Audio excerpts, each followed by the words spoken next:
Good morning students, this is part 4 of the chapter Market Mechanism, Equilibrium, Price and Quantity in a Competitive Market. In this video, first we are going to learn about some special cases of equilibrium.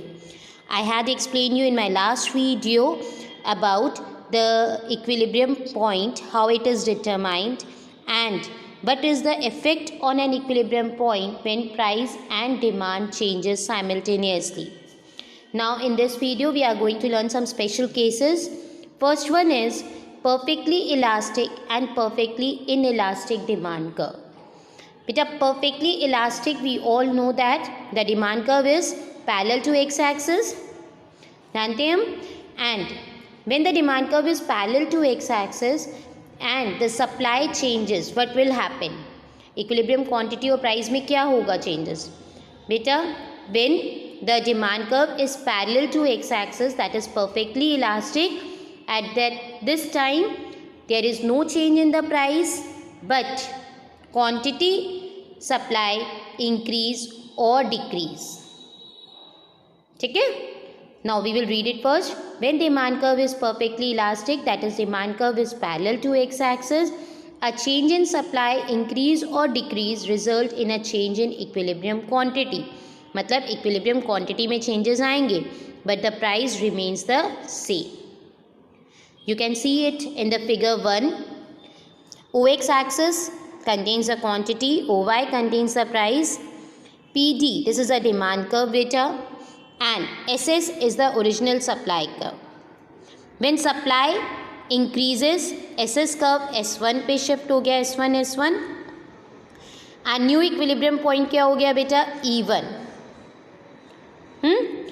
Now E1 is a new equilibrium point, means the price is OP which is same but quantity increases OM1. Now when supply decreases it moves towards left, SS curve shift हो गया S2 curve में बेटा. New equilibrium point E2 हो गया. यहाँ पे price same है but quantity supply decrease है. I hope it is clear. Now the second one, when the demand curve is perfectly inelastic. However, when the demand curve is perfectly inelastic, that is the demand curve is parallel to y-axis. यहाँ पे demand curve y-axis के parallel है. Change in the supply brings about a change in price only. Supply के changes होने से सिर्फ price में changes होंगे बेटा यहाँ पे, but the equilibrium quantity remains the same. Equilibrium quantity में चेंजेस नहीं होंगे. This is illustrated in the figure 2. You can see here O X axis contains the quantity, O Y price है बेटा. M D that is a demand curve, it is parallel to Y axis क्योंकि perfectly inelastic है यहाँ पे. S S original supply curve है, ये originally E point पे meet कर रहा है तो इट मीन्स ओ पी आपका प्राइस हो गया और ओ एम आपकी क्वांटिटी हो गई. बट जब सप्लाई इंक्रीज हो रही है तो वो राइटवर्ड शिफ्ट करेगी, दैट इज़ S1 तो न्यू इक्विलिब्रियम पॉइंट E1 है. यहाँ पे बेटा इक्विलिब्रियम क्वांटिटी में चेंजेस नहीं आए बट प्राइस क्या हो गई, डिक्रीज हो गई. और जब सप्लाई डिक्रीज हो रही थी तो वो लेफ्टवर्ड शिफ्ट कर रही थी. इट मीन्स SS कर्व जो ओरिजिनल सप्लाई कर्व था वो S2 में चेंज हो गया तो न्यू इक्विलिब्रियम पॉइंट E2 हो गया. प्राइस इंक्रीज हो गया बट क्वांटिटी सप्लाई में चेंजेस नहीं है इक्विलिब्रियम क्वांटिटी में.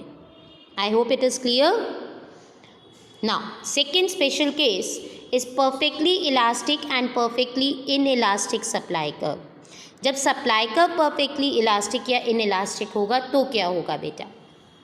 परफेक्टली इलास्टिक सप्लाई कर्व क्या है, पैरेलल टू एक्स एक्सिस होता है. यहाँ पे अ change in demand results in a change in equilibrium quantity only. जब डिमांड में चेंजेस हैं, सप्लाई में कोई भी चेंजेस नहीं है, दैट इज़ परफेक्टली इलास्टिक वो कर्व पे जा रहा है. At this point equilibrium quantity में चेंजेस होते हैं, प्राइस में कोई भी चेंजेस नहीं होंगे. This is shown in the figure 1. You can see here OX axis contains quantity, OY contains the price. PS बेटा सप्लाई कर्व है, DD ओरिजिनल डिमांड कर्व है, E 0 पॉइंट पे ये मीट कर रहे हैं, इट मीन्स OM आपकी equilibrium quantity है, OP आपकी इक्विलिब्रियम प्राइस है। अब डिमांड इंक्रीज हो जाएगी तो DD कर्व शिफ्ट हो जाएगा D1 पे, तो वो अब सप्लाई कर्व में इक्विलिब्रियम पॉइंट E1 हो रहा है, क्योंकि because they intersect each other the supply curve and the demand curve, new supply and demand curve at the point E1। Price remains the same here, price same है, but quantity क्या हो गई बेटा, increase हो गई, that is OM1। Now अगर demand decrease हो जाती है तो डिमांड लेफ्ट साइड शिफ्ट करता है डिमांड कर्व, DD से D2 हो गया बेटा डिमांड कर्व। अब न्यू इक्विलिब्रियम पॉइंट E2 हो गया। Now the price is against the same OP, but equilibrium quantity क्या हो जाती है, यहाँ पे डिक्रीज हो जाती है।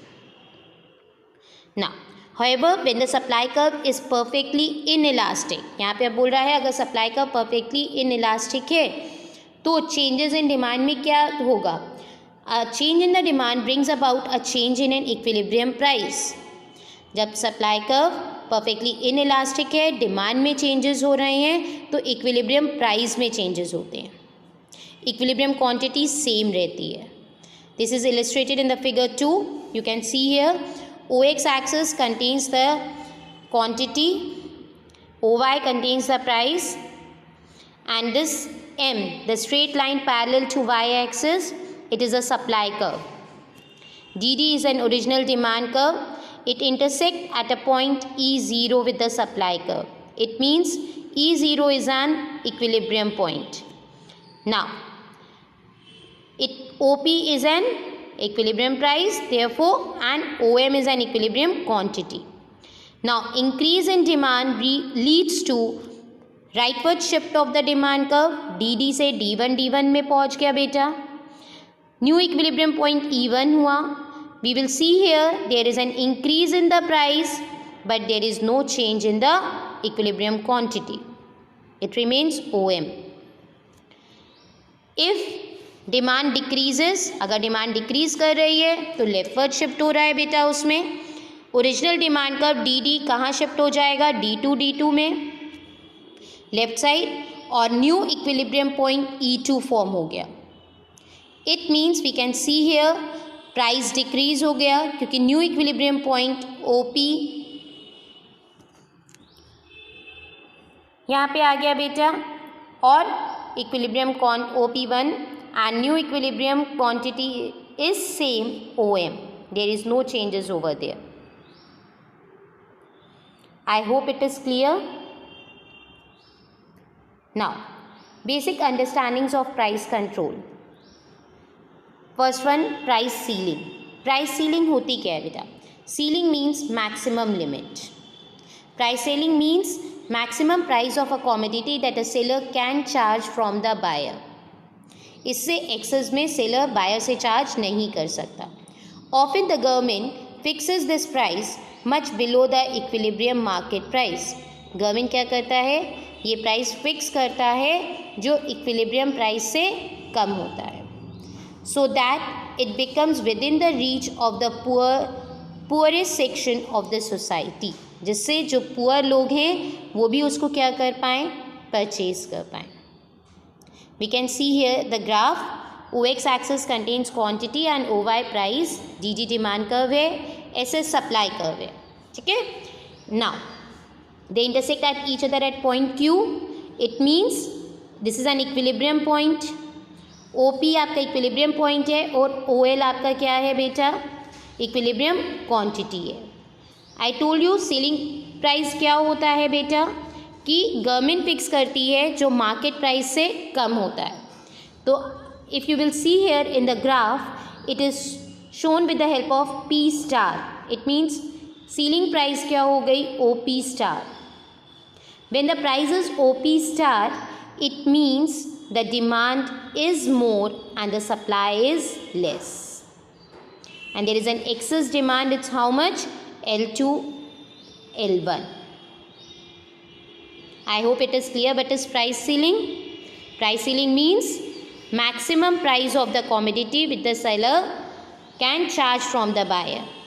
ठीक, but price ceiling is fixed by the government and he always fix a price lower than the equilibrium price.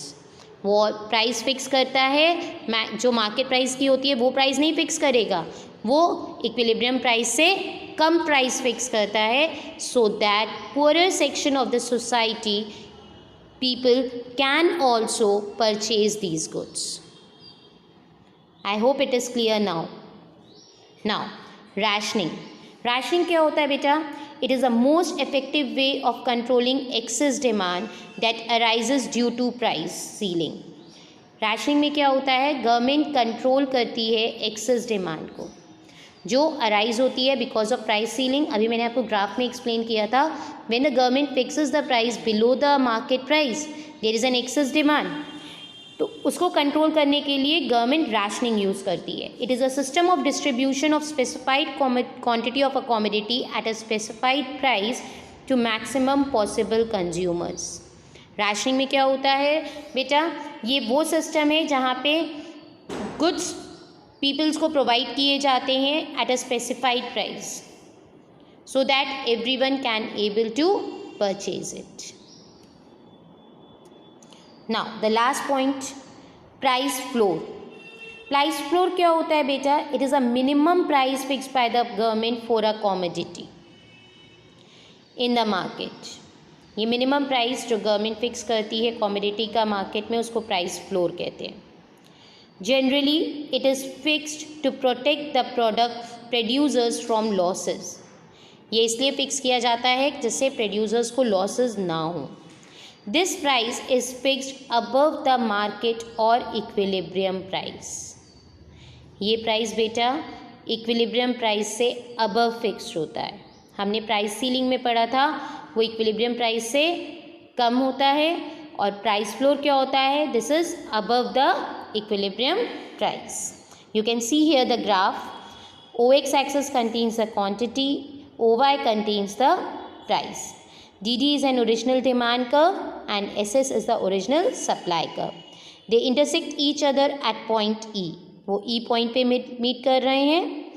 And OP it means is an equilibrium price and OQ is an equilibrium quantity. OP equilibrium price है और OQ क्या है? Equilibrium quantity. Now, government fixes the price OP dash, OP star, sorry. This we call it as price floor and it is above the equilibrium price. You can see here when the price is above the equilibrium price, in this case the demand will be less and the supply will be more. That is excess supply. And it is how much? Q1 to Q2. I hope it is clear. Now, it's a time for an assignment. Question number 1. Explain the meaning of price ceiling. आप उसकी meaning भी लिखोगे बेटा और graph भी draw करोगे. Question number 2. Explain what happens when the market price is less than the equilibrium price. मैंने आपको ये एक्सप्लेन किया है. मार्केट इक्विलिब्रियम प्राइस के बाद if it is below the equilibrium point and if it is above the equilibrium point, यहाँ पे आपको सिर्फ लेस देन वाला पॉइंट लिखना है. ठीक है. Third one, show how equilibrium price is affected when the decrease in demand is equal to the decrease in supply of a commodity. ये पॉइंट बेटा आपको simultaneous changes in demand and supply में मिलेगा. When decrease in demand and decrease in supply they both are equal, मतलब first point है उसका. You have to write only that point here and you have to draw the graph also. Question number 4. Explain graphically the impact on an equilibrium price and on quantity in the following situations. First, an increase in consumers income. बेटा यहाँ पे क्या है? Increase in consumers income है, मतलब demand increase होगी, supply में changes नहीं होंगे. तो मैंने आपको एक पीछे वीडियो में एक्सप्लेन किया है, when there is a change in a demand, not only change in a demand, increase in demand and supply remains constant. मतलब सप्लाई में चेंजेस नहीं है, सिर्फ डिमांड में चेंजेस हो रहे हैं. You have to write that point here. ठीक है। सेकेंड पॉइंट है a decrease in the price of inputs. बेटा जब decrease in the price of inputs होते हैं इट मीन्स सप्लाई इंक्रीज होगी। And in this point you have to write the explanation and also draw the graph when supply increases and demand remains constant.